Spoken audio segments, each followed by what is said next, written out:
Welcome to Pearls and Swine on Good News You Can Use. I'm Levi. And I'm Lisa.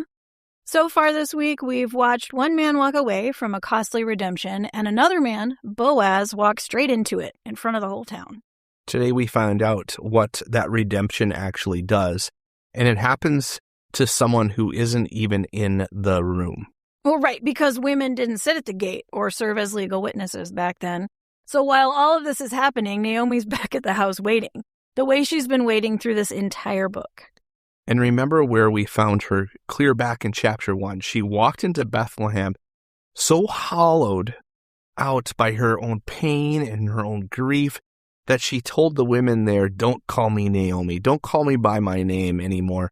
I have a new name. Call me Mara," which means bitter, because the Almighty has dealt bitterly with me. She believed God dealt bitterly with her.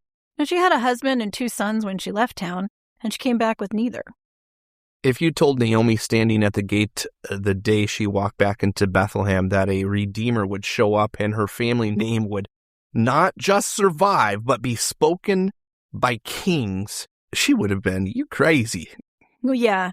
And bitterness doesn't believe in redeemers. It seems too much.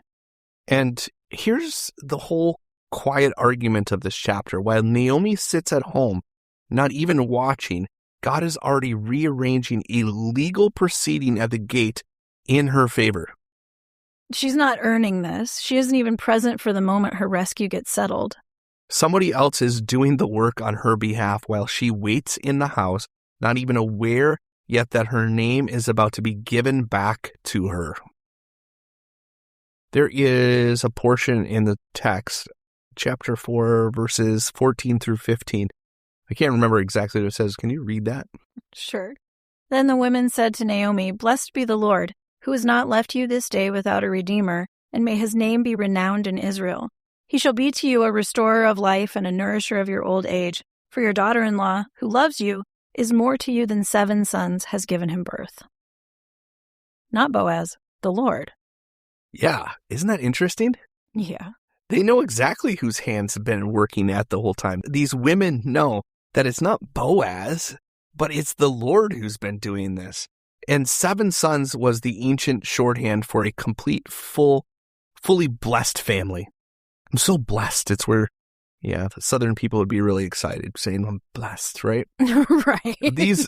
These women just hold a bitter widow that her Moabite daughter-in-law loved her more than the fullest family Israel could imagine having. Well, yeah. And it says, then Naomi took the child and laid him on her lap, right? So after Ruth has a baby, right? And became his nurse. And the women of the neighborhood gave him a name, saying, "A son has been born to Naomi." They named him Obed. He was the father of Jesse, the father of David. So the woman who told everybody to call her bitter, Mara, is now holding a baby that the text won't let you forget is somehow hers too. Yeah, the neighbor women's name him, which almost really never happens in Scripture, and they don't name him after Boaz. A son has been born to Naomi. Her name, the one she tried to give away, is back. Yeah, and Scripture won't let that sentence end there either. Obed, father of Jesse, father of David, father of Jesus. Right. Right. That's a field nobody could redeem, a widow with no future, an unnamed man who did the math and walked away. And out of all of it, God was quietly building the line that would produce Israel's greatest king and centuries later, David's greatest son. Yeah, so let's go there, because I don't think you can tell the story honestly without pointing past Boaz. Yeah, here's the truth. This whole chapter has been setting up. We are the field nobody could redeem. Naomi probably wasn't just poverty. It was death, a name about to be erased from Israel with nobody to carry it forward. Well, and our problem isn't just that we're broke. It's that we're dead in our sin. Like Paul says, with no family member close enough and no righteousness of our own good enough to buy us back. And here's the man who was close enough. Jesus didn't come as some distant relative. He came as a kinsman on purpose and made like us in every aspect so he could be our merciful and faithful high priest. He is our Redeemer in the fullest sense of that word. He looked at the ledger and he knew exactly what redeeming us would cost him. Not 6 measures of barley. No. Not half an inheritance. It cost him everything. His whole self poured out so that people who could never repay him could carry his name instead of their old dead one. And unlike the man at the gate, he never once said, I cannot redeem it for myself lest I impair my own inheritance. He looked straight at the cost, at the cross, at the grave, at the full weight of what loving us would take from him, and he said, yes. He said yes anyway. So here's the question this story leaves sitting in your lap. And where in your life right now is God asking for the costly yes instead of the convenient one? Maybe it's a relationship where reconciling will cost you being right. Maybe it's a family member whose mess would attach itself to your name if you stepped in to help. Maybe it's time or money or a season of life that you had other plans for. Every one of us gets our own version of that gate, our own version of the field with a person attached. And here's the good news you can actually use today. You don't manufacture the kind of love by trying harder to be a good person. You receive it first from a Redeemer who already paid for you when you couldn't pay him back.